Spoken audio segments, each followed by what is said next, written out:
Welcome to the First Things First podcast. And first things first, we need you to subscribe and leave comments letting us know what you think of the show. We're listening. I'm Nick Wright, joined by two of my favorite people, Jenna Wolf, Chris Carter. Now, let's get the show started. Hey everyone, and welcome to First Things First. I'm Jenna Wolf. That's the Hall of Famer Chris Carter. As he is every day, that is Nick Wright. How are you? Good to see you guys. What a show we have playing today. I cannot wait. I can't wait for today's show. I'm so excited. It's 6:30 in the morning. Excited it's Wild Card Weekend. I'm so glad that I survived the storm. The storm actually ate me and then spit me out this morning.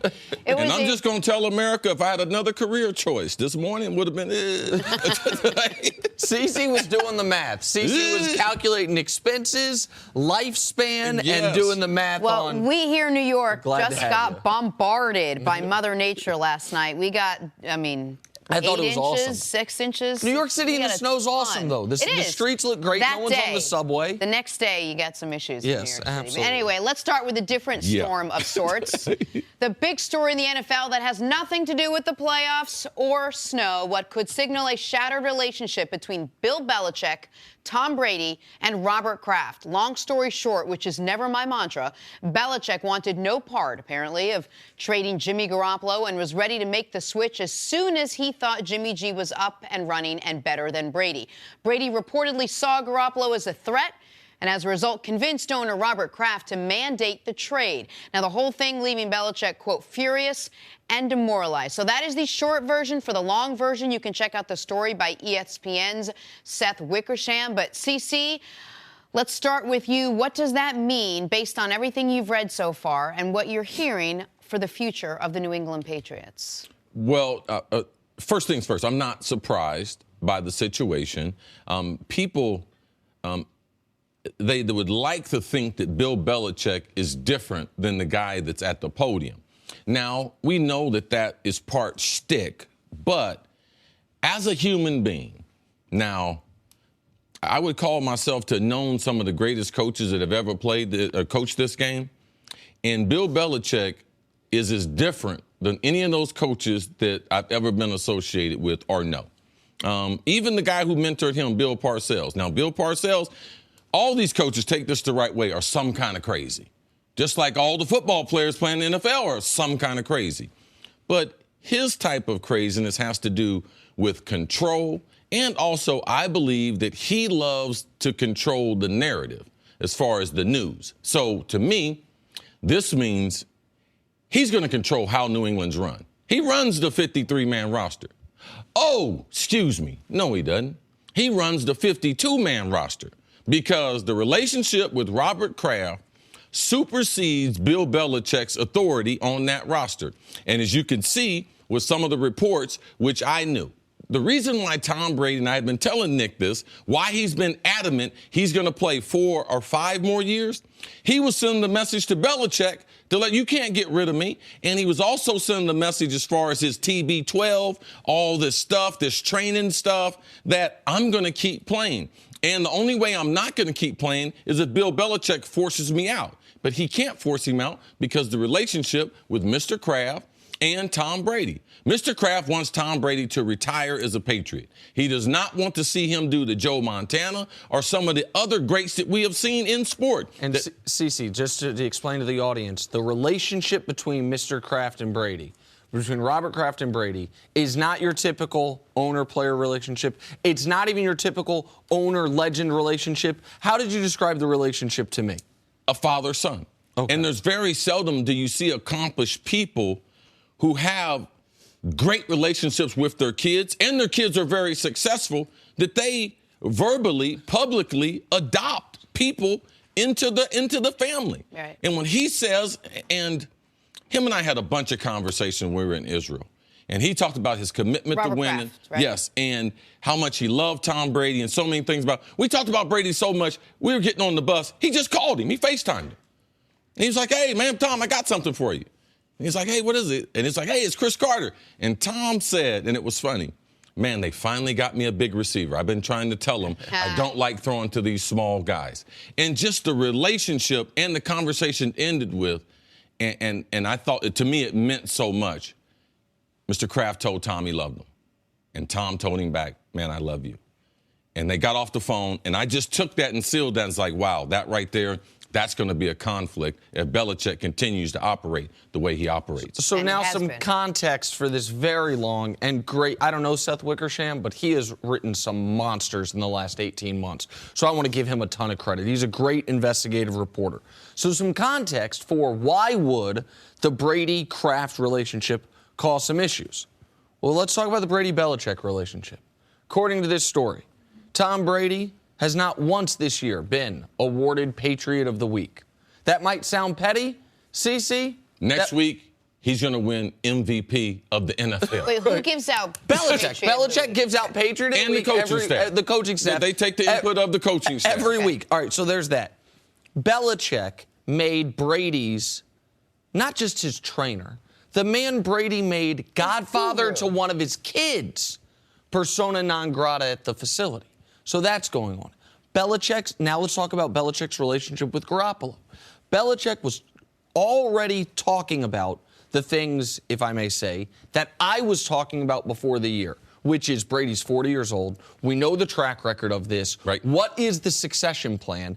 And we think Garoppolo can be a star. Talked about Garoppolo, that he had the ability to be a top 10 player in the league. So Brady's relationship with Garoppolo, according to this report, Brady would not mentor Garoppolo. Brady had a set. Which shouldn't be surprising. Right. Well, I mean, it was.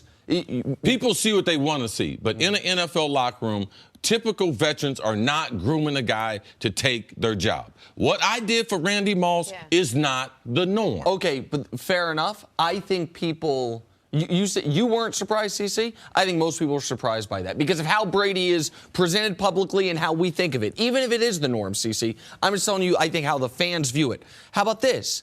After Garoppolo got hurt last year, he sets up an appointment with Brady's trainer at TB12.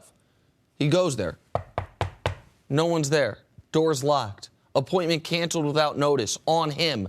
He's confused by it. He has to wait 2 weeks to go see the guy. So that's going on. You then bring up that CC, as CC mentioned, Belichick always wants full control of the roster. And according to this report, Robert Kraft had a meeting with Bill Belichick right before the trade deadline. A meeting that was scheduled to go X amount of hours, went 3X amount of hours where it threw off Belichick's entire day. They then the mandate is you have to trade Jimmy Garoppolo. Belichick leaves it furious and demoralized, trades him to a place that he thinks is best for Garoppolo, not necessarily best for the Patriots, not necessarily best for the future. When Belichick He did Garoppolo a solid. Did him a solid. Called the guy that he knows. And text him and said, call me. Now just imagine that. You get a text from Bill Belichick right before the trade deadline, say, call me.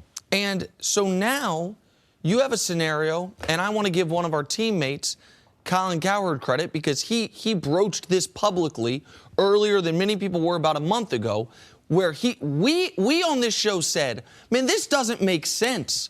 Why do you trade Jacoby Brissett for essentially nothing? When if you know you might trade Garoppolo, why do you not have, you went from having the best quarterback situation in football, according to Bill Belichick, to one guy and he's a 40-year-old. Well, now, okay, so if Belichick feels like he's been meddled with, and he feels like I've built this, and now power's being removed from me. Okay, how about this? How about the nice little project quarterback, Jacoby Brissett? He's gone.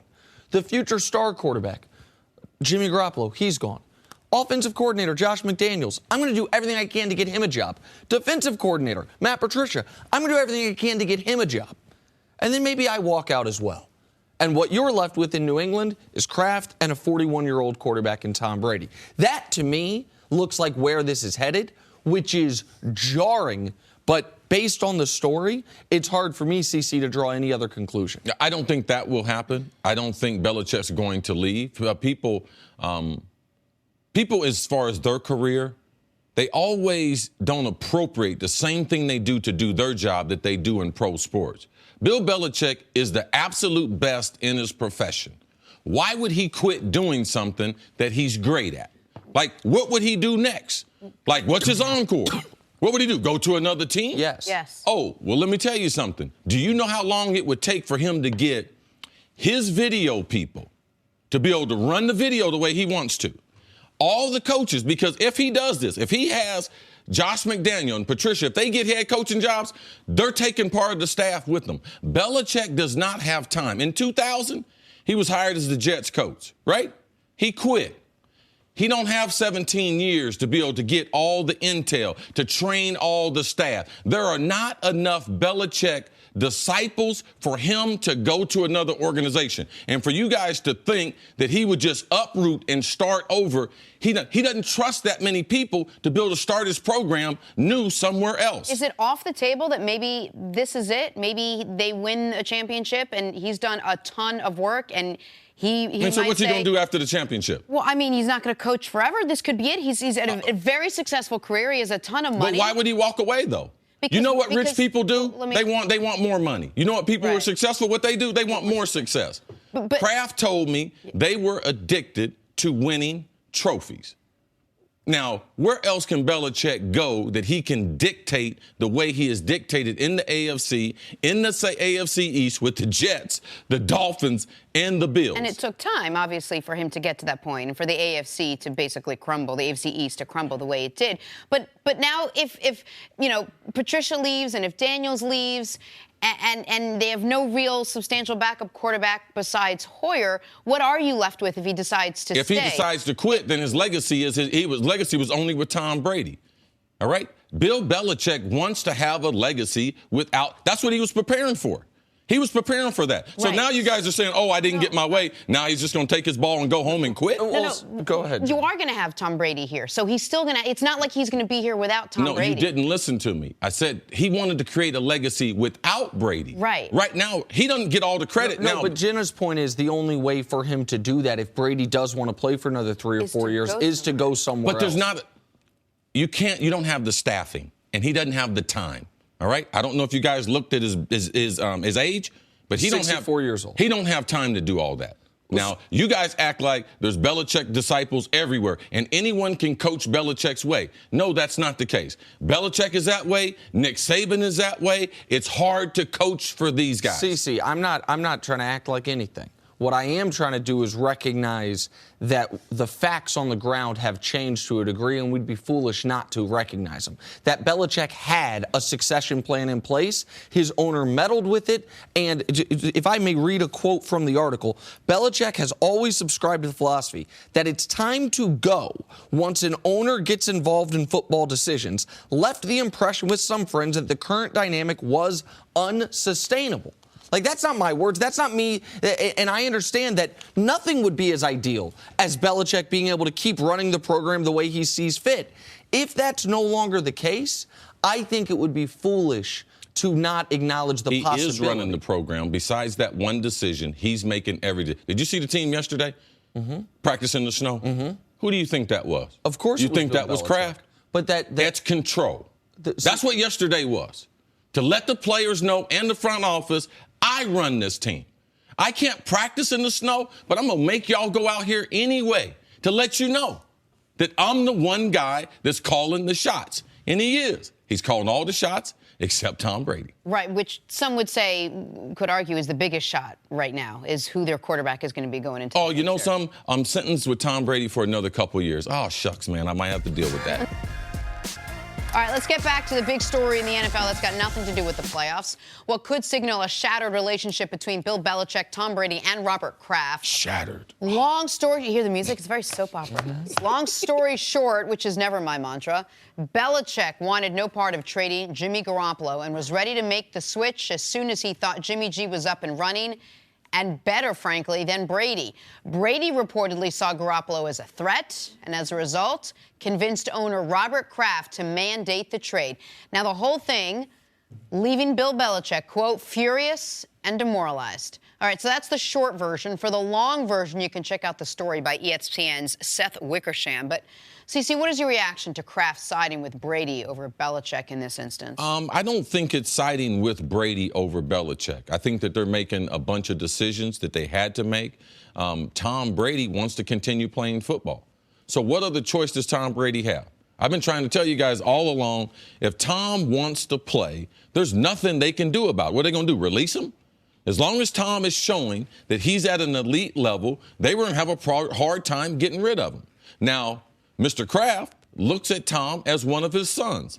Mr. Kraft, the only reason why he's got the team now is to win championships. He personally told me that. So their chances of winning championships with Tom Brady go way up. Tom has been so outspoken, not about anything but his fitness, TB12, and he wants to play another 3 to 5 years. So Jimmy Garoppolo at the end of his contract, I mean, the Patriots tried to offer him a contract extension. He didn't accept. They tried to trade him to Cleveland in the offseason, which they didn't do because of a couple different reasons. Number one, Belichick didn't want to trade him. Number two, Jimmy wouldn't sign a contract extension with Cleveland. So that removed Cleveland from being a viable option for where he was to go. So this was a tough decision that they had to make. I don't think it's just the owner siding with Tom over Belichick. It was a difficult decision. I believe that it won't hurt their relationship going forward. I believe that whose relationship? It won't hurt Belichick's relationship with Kraft. Okay. It won't hurt Tom's relationship with Belichick. Tom knows that Belichick is the coach. They had to make a decision this year because they couldn't lose Jimmy Garoppolo for no compensation. They could not allow him to be on the roster at the end of this season and him not sign. So it's not maybe the way people would want it to be, but as they go forward, all right, Bill Belichick is running this team. He just didn't have complete control of that roster spot that Tom Brady has. And when you're a control freak, it's tough to not have complete control over something as critical as trading away a guy that you spent a second-round pick on, a guy that you are clearly very bullish about his future, and a guy that plays the most important position in sports. Like, this isn't just random conjecture now. We now have things that are we now have a piece of information that validates a lot of curious things. I didn't understand why the Pats traded Garoppolo when they did and for the compensation they did. We now know. It's because the owner told Bill Belichick answers to one person in that organization, and that person had an extended closed-door meeting with him where at the end of it, he said, you got to trade the guy. We got 2 days of the trade deadline. Make it happen. We didn't know why all of a sudden, after years of Tom Brady's personal trainer, Guerrero, who's also the godfather to his kids, having an office in the stadium, treating a bunch of the players in the stadium, that all of a sudden Belichick severed that relationship and made it very clear to everyone he doesn't work for the team. The reason he severed it is, if you read into the article, the reason he severed that relationship was because a lot of the players were coming to him reportedly in this article saying, we don't know when we need issues or we need help or we need physical training, do we go to our staff or do we go to Guerrero? And he was tired of hearing about their confusion as to where to go. Right. So he thought the best thing for the team would be to move him on. Okay, yes, that was Which part is of it. obviously a different rationale than I want to hurt Tom Brady or I'm angry at Tom Brady. Okay, I'm sure what you're saying. Why did they give him an office then? No, it was all Bill working. Belichick would have to approve to have someone else on the staff to have access to the building. Right. So Bill Belichick approved of the guy being there. But something happened. Something happened. And yes. one of the things that happened was when Garoppolo got hurt last year, he has a scheduled appointment with Guerrero, and Guerrero doesn't show up. And Garoppolo's like, what the hell's going on? He has to wait 2 weeks for it. What if Belichick questioned if the guy was legitimate? Because Edelman had turned his life over. He blew out his knee. Hightower was working the same system. He ended up hurt. Gronk was saying he was doing the TB12, and he ended up hurt. Listen, if Belichick gave him the office knowing this was a guy who'd been fined by the FTC claiming could possibly be able to kind of cure your cancer. So all of a sudden, guys getting hurt, he knew this guy was a questionable character to begin with, but Brady loved him. There's other things that are noteworthy. It might seem petty, but the fact that the guy that's going to win the league MVP hasn't won a single Patriot of the Week.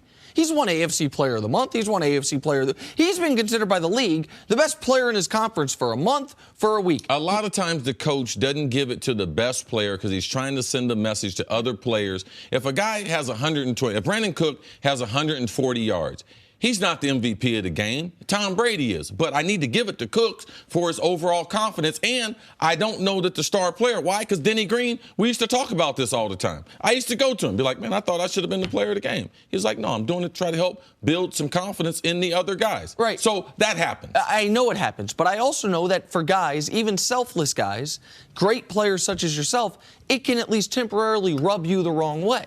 Go ahead. It doesn't rub you in a way that's going to affect you doing your job.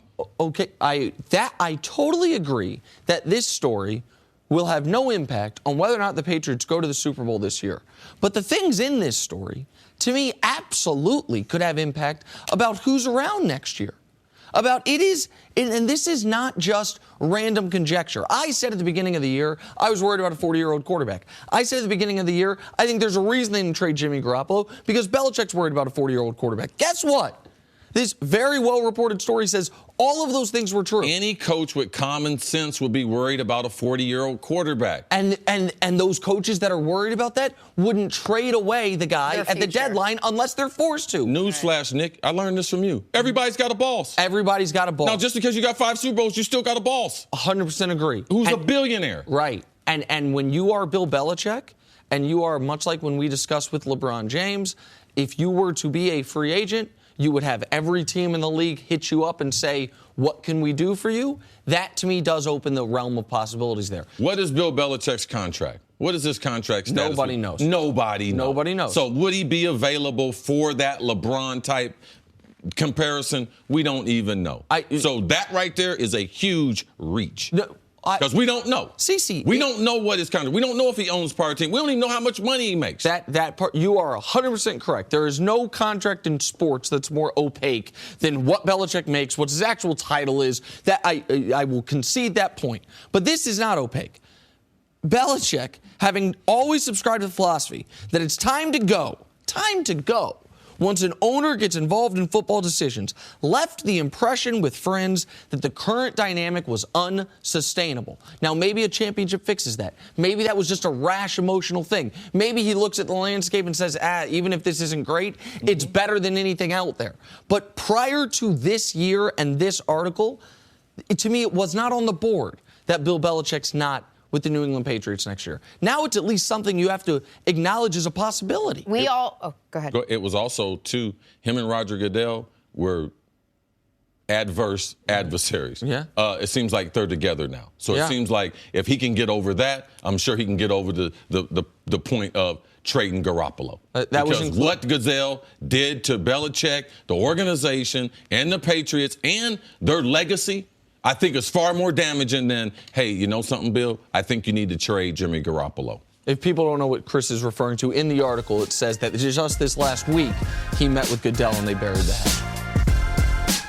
Right, moving on to the Rose Bowl, Georgia taking on Oklahoma. What an epic game this was. 102 total points and more than 1,000 yards, but this came down to a second overtime. Georgia blocking a field goal and then Sony Michel running in a 27-yard score to give the Bulldogs that big 54-48 win. And who better to talk about this than Fox college football analyst Joel Klatt. Joel, thanks so much for joining us today. How are you? I'm doing great. How are you guys this morning? We are very good. Good to see you, Joel. Let's start with that incredible game yesterday. Was it exciting for you to watch that as it was for us to watch it and see everything unfold? It was just an epic Rose Bowl. Yeah, there's no doubt. I mean, that was, one of the best games I've seen in a long time. Any level, any sport. That was phenomenal. It was great entertainment. You had everything there. You had the storylines. You had, obviously, the stakes. You had the venue. I mean, such a cinematic venue, the Rose Bowl. It was everything that you had hoped it would be, except for at the end, I would have loved to have seen the starring role cast member take more of the prominent ball carries, if you will, than, just kind of a bystander. Jordan Smallwood gets a third down carry in the first overtime for Oklahoma. I mean, he had 3 rushes on the season. You know who had 3 rushes for Texas in 2005 on their season? A guy named Michael Houston. Can you imagine if Michael Houston would have gotten the ball instead of Vince Young? It clearly would have changed that 2005 Rose Bowl against USC. Well, now you give the ball to Jordan Smallwood, take the ball out of Baker Mayfield's hands, and now Mayfield is not the star, and Georgia's going to go play for a national championship. Joel, we have a lot to talk about in that game, but I want to ask you quickly about the Sugar Bowl as well. Alabama beat Clemson 24-6. Alabama's defense was just thoroughly dominant. Do you think that Georgia can score it all on Alabama's defense? Is Alabama the prohibitive favorite to you? No question about it. I think Vegas had him opening at 4. I'm sure that's going to go up from there, actually, because of the way that they played, in particular on the defensive ball side of the ball, like you referenced.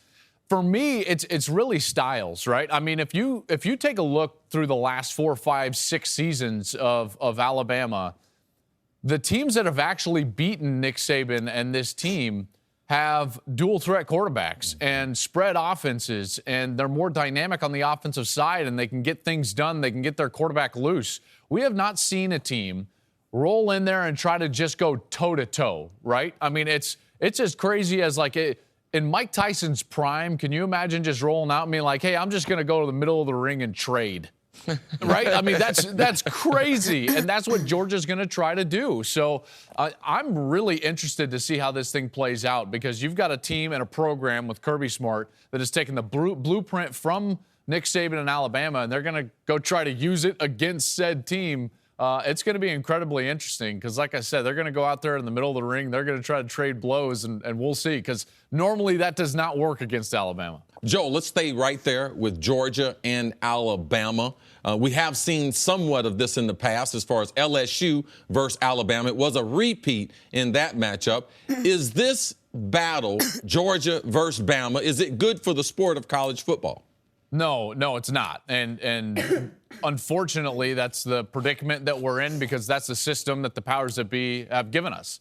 It is not good. You're basically telling me that the Iron Bowl meant absolutely nothing, that the entire SEC meant absolutely nothing. And in the same case as LSU, and I know it's a little different, and Chris, you referenced it because that was a rematch, LSU and Alabama. This is not a rematch. However, aren't you penalizing Georgia? They had to play 60 extra minutes of football to get to this point, and Alabama didn't, So the burden of proof is never on Alabama in any system, whether it was the BCS or the playoff.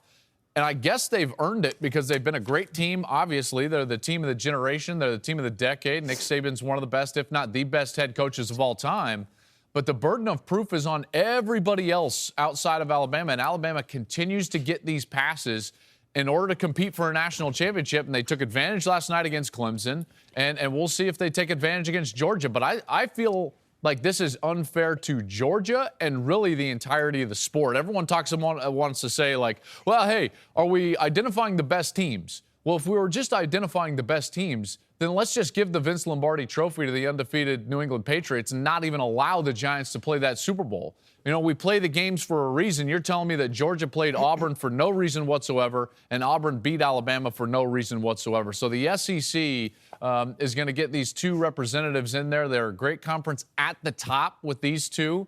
Really poor outside of that. But I don't think it's good for the sport overall, no. One of the other things a lot of people are talking about, Joel, this morning is Baker Mayfield and what his legacy is going to be. He was so successful on the field, but it was tarnished ever so slightly off the field. You want to call them antics, you want to call them shenanigans, you want to call them distractions, whatever it was. I'm curious, in your opinion, what you think Baker Mayfield's legacy, college legacy, will be moving forward, and if that at all will impact him in the NFL. I don't think it'll impact him in the NFL because, again, the draft is so interesting, right? I mean, you don't even need two teams to fall in love with you. You just need one, right? So you don't even need a consensus or anything like that. So someone's going to fall in love with this kid. He's a football rat, which is very different than Johnny Manziel. He's not a partier. He's got a really steady girlfriend that he's had for quite some time. So this Manziel comparison that a lot of people are going to try to make, and they're going to try to force that narrative, it is not correct. Mayfield is very different than Manziel. In fact, he's a much better player than Manziel. He might not be as electric outside of the pocket, but he's a much better thrower of the football. Now, in the college realm, Jenna, you asked about his legacy. I thought his legacy could have been if he would have won last night and potentially won the national championship. I think we were looking at a guy that was going to go down in the top 2, 3, 4 college football players ever, because of what he's accomplished, in particular with his backstory being a walk-on, only walk-on to then win the Heisman Trophy, top 5 in the Heisman Trophy 3 times. I mean, he's got the numbers. He would have had potentially the championships, but they took the ball out of his hands, and that's not going to be the case. So now you're left with this predicament, like you said. Is he going to be the guy that you're talking about his off-field antics, or are you going to be the guy that you're talking about his on-field antics? And for me, I'm always going to look more on field than off, and I think Baker's one of the 15 to 20 best quarterbacks we've seen in college football history. His numbers suggest that. He's a guy that never lost a true road game, a true road start in the University of Oklahoma uniform. That's pretty spectacular stuff. And so for me, that's what's going to live on. Joel, I couldn't help but listen to you answer about Alabama and the current playoff system and smile and think back to, I think, the first time you and I were on television together and we went to battle about the current college football playoff system. Yeah, you're still wrong, by the way. Okay, well, so I'm just curious because you have this team at UCF that's the only undefeated team in college football that beat an Auburn team, that beat two of the college football playoff teams, that beat an Auburn team that lost to Clemson but beat them better. They're by more points than they beat Clemson. And under the current system, there's no way for UCF to get into this playoff. That doesn't sit wrong with you at all. It doesn't. There shouldn't be a path, I don't know, maybe an 8-team situation where a team like UCF can prove that they deserve to be national champions? Well, I mean, I certainly think it's a good story. Now, do I believe that a group of 5 team period earns the right to play for a national championship? Not necessarily. It's their schedules are not even close, right? I mean, it's not even close. Now, having said that, do they deserve more access than what this current system gives them? Yes, they obviously do. Now, an 8-team college football playoff ruins the sport completely, because every single non-league game basically goes away. It means nothing. You can lose all your non-league games. You can still go win your conference because as soon as it's 8 teams, you're going to get an automatic berth for every conference champion in the Power 5. I don't want automatic berths. Why would you want automatic berths? It's going to ruin the regular season. Why not just require that you have to win your conference? In fact, in my system, it's very simple. You have 10 teams play for conference championships, 5 conference champions. You've got Notre Dame if they win 10 games, and if a group of 5 team goes undefeated, you throw them into the hat. So at most, you've got 7 teams, and then you pick the best 4 from there. So at that point, I think you're giving the group of 5 team better access than what they've got now, because at least it would be one of 7 that you're choosing from rather than what we have now, which is they're not even cracking the top 10, which is laughable with the committee. Joel, I think you and Nick should just get in a room and arm wrestle, and then whoever wins. The arm wrestling, I don't Jenna, love my chances. That is not a fair fight for Nick. I know. That's why I said this it. guy. Hey guys, it's Nick Wright. Thank you so much for listening to the First Things First podcast. But before the show moves along, I want to tell you about another great podcast available from Fox Sports. It's the Maybe I'm Crazy podcast with Joy Taylor. You know my friend Joy from Undisputed, but on Maybe I'm Crazy, she's breaking down the biggest stories in the world of sports in only a way Joy Taylor can. Does any other podcast beside Maybe I'm Crazy have loser power rankings? I don't think so. So check out the Maybe I'm Crazy podcast with my pal JT every week from Fox Sports. The long-awaited, much-anticipated return of anything usually does one of 2 things. Am I right or wrong here? It either exceeds expectations or it doesn't exceed expectations at all. Last night, Isaiah Thomas, after missing the first 36 games of the season nursing his sore hip, took the court for the Cavs and exceeded expectations. Coming off the bench, IT with 17 points in 19 minutes of play as Cleveland snaps a 3-game skid, beating the Trailblazers 127-110. But the story after this one was Isaiah Thomas, and here he is after the game. This whole day today has been special for me because I've been down for so long, and it was a long road to get here, but it's finally here, and I'm happy to be playing and feeling like myself a little bit. You ain't gotta try to fit in, just be you. Go on the floor, you gotta look. We want you to take those looks. You 2 on the ball, you find somebody, just be you, and let the game speak for itself. But obviously, I think he did better than everybody expected. Probably not himself, because we all know how confident he is, but he did better than a lot of us expected. All right, CC, we knew going in that he wasn't going to play a ton of minutes. We also knew he wasn't going to play tonight in Boston. So in the 19 minutes that you saw him play last night, how great should the Cavaliers feel about what they saw from Isaiah Thomas? Well, what other NBA teams added an all-star to their roster? I mean, we're to the point in the season, James Harden's hurt. Steph Curry just came back from extended time, missing with an ankle. I mean, Cleveland's been playing shorthanded. We thought that they were playing well. They were definitely one of the best teams in the NBA. And now you add a all-star who also his skill set. Because now the Cavs, Ty Lue says he likes to play at a pace. But you can't play at that pace with LeBron at the point in his 15th year. But with IT at the point, with D. Wade at the point, with LeBron at the point, like if they share those responsibilities, they can play up-tempo a lot more. They have another knockdown shooter in their lineup. So when they spread the court, the thing that I liked the most was his playmaking ability. We always talk about, how he's a scorer, but he's also a point guard who is a playmaker. This is the first time that he's been able to play with the type of talent that he's playing with. So you could see that he's excited about being a distributor. You saw a couple passes to Dwayne Wade. These guys moving without the ball. He's not used to seeing that because he's never played with two Hall of Famers. So being able to come back from the injury after Boston gave up on him, because that's what athletes think. Oh, no, they didn't cut you, IT. You were traded. Yeah, but they gave up on me. They wanted someone else. So you take all that, you add that playing with LeBron and D. Wade, you could see it on the court, and also you could see how his skill level, it makes them a better team for what they're trying to do and the different styles they're trying to play at now. Just to quickly respond to the idea that Boston gave up on him or that how Isaiah Thomas feels, Isaiah Thomas knows that last year he had a better year than Kyrie Irving. He was an All-NBA second teamer. Kyrie was not All-NBA first, second, or third team. He averaged more points than Kyrie. He shot a better percentage than Kyrie. And yet in this trade, it was Boston that had to give up, it wasn't Kyrie for IT straight up. Boston had to include Jay Crowder. Boston had to include that Nets pick because that's how much more Boston valued Kyrie, who last year statistically was not as good as Isaiah Thomas in the trade. What I saw from Isaiah Thomas and the Cavs last night was, to me, nothing short of remarkable. A player that size coming off that injury, playing with that flow. A significant hip injury. A significant hip injury. That cost him the back end of the playoff series against Cleveland. And CeCe also cost him what you talk about all the time, practice time, training time, the time to get acclimated to a new team. He's just getting in his prime. Now, he is a late bloomer. Yeah. I mean, he's been in his prime about 2.5, 3 years. He's just becoming and realizing that he's a star in the NBA. He's always thought that he was good, but until you get in the right position, until you actually do it in the game, you can have as much confidence as you want. But he's got a couple years where he's gotten the respect of NBA and NBA colleagues. And to be able to do what he did, I knew he'd be able to hit open threes. There was a moment in the, I think, late third quarter, LeBron found him in the corner. Actually, LeBron found JR, who then kicked it to Isaiah in the corner, open three in the corner, he knocked it down.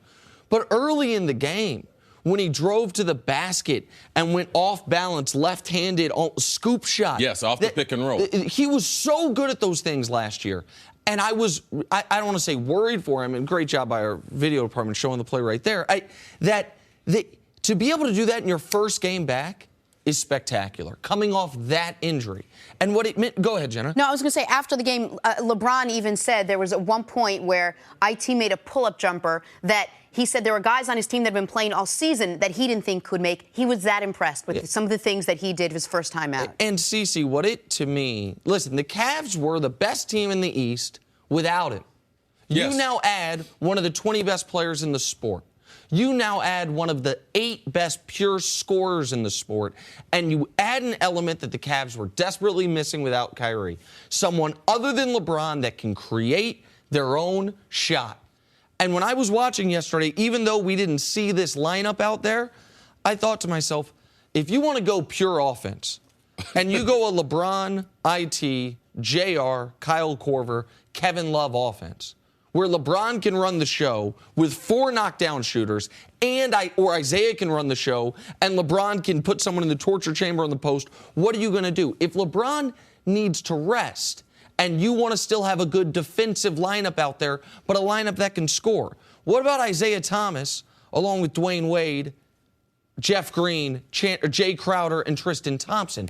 There's just so many different things you can do offensively. Their best lineup last night, Jeff Green, Kyle Korver, Isaiah Thomas, Tristan Thompson, Dwayne Wade. If that's Jose Calderon, not Isaiah Thomas, there's no one out there that can create their own shot other than Dwayne Wade if he's feeling it. So it opens up such a world of possibilities for a team that was already the best team in their conference. There's one thing that the Cavs needed. That was another ball handler. So now you add another ball handler. They didn't need another shooter, but you add a ball handler who is a knockdown shooter. Also, you add another ball handler who's a knockdown shooter who can also get to the rim. Oh, man, not only is he a ball handler who can get to the rim, a knockdown shooter, but also he has an intermediate game, the part that LeBron was impressed. So when you add that type of talent to an already talented team, this team is so much better than last year's version of the Cavs. And if we talk about the finals, Nick, what was the difference in the bench? Yeah, it was in the playoffs and in the finals. That was a huge storyline that people didn't talk about. The Cavs with LeBron on the court played the Warriors dead even. It was like the Warriors outscored them by 3 points, I think, total over the course of the entire finals when LeBron was on the court. So why'd the Cavs lose in 5? Why'd they lose a few of those games in blowout fashion? Because in the moments LeBron rested, just the 4 or 5 minutes a game, the Cavs got washed off the court. Well, I was just going to say the Cavs outscored Portland 31-13 in the 9 minutes with IT on the court and LeBron off the court. One other thing we didn't mention is he got tested. That hip got tested early. That was one of the things that you guys talked about. Let's see how he bounces back if he gets tested. He did fall to the floor, jumped up, brushed it off, and kept playing, which I think everyone kind of, a little bit of a sigh of relief.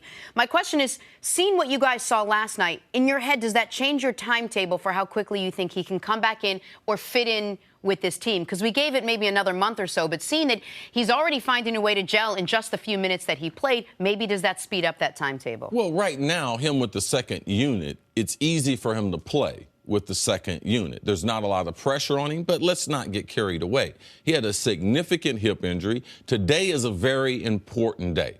How does he bounce back from his first NBA action? He's been playing 5-on-5, 4-on-4 in the practices, but that first initial day, when you have that test, when you come back with the trainers, with the doctors, how did the hip respond? How did the rest of the body respond? Because his hip might be fine, but a lot of times it causes you to overcompensate, which sets you up for another injury. He has enough time to be able to get himself into shape, basketball shape, before the All-Star break. It's going to be exciting. That's why yesterday I said, from this point on, I believe that the Cavs will have the best record in the NBA to the end of the regular season because of IT being added. Sometimes injuries work in your favor. They don't always, and we don't know that this one will.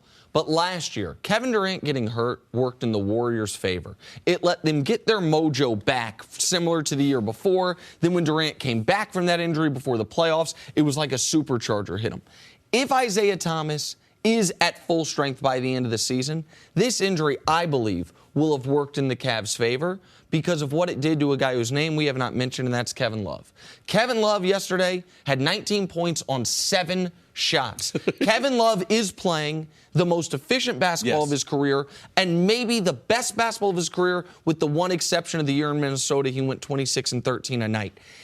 Kevin Love was necessary the first 40 games of the year. Yes. He has been a luxury for the Cavs early in seasons prior. So Kevin Love's increased confidence, that LeBron taking on the more point guard role, and now you add one of the 20 best players in the sport. If he stays healthy, it's just all positives for the Cavs. And we do know, I don't like to get ahead of it, but we do know IT's on the last year of his contract. But last night was a glimmer of hope of seeing LeBron stay in Cleveland. LeBron James was LeBron James last night. He scored 24 points in the Cavs win over the Blazers, but was seen visibly upset with officials throughout the game. Nick, you think something's going on between LeBron and the refs here? Something has to be Forget Nick. Man, there's something going on. Forget Nick. Nick is a LeBron everything, all right? I'm mad. All right, let me tell you. All right, go ahead. You're mad. Let me defer to Tell me why you. you're mad.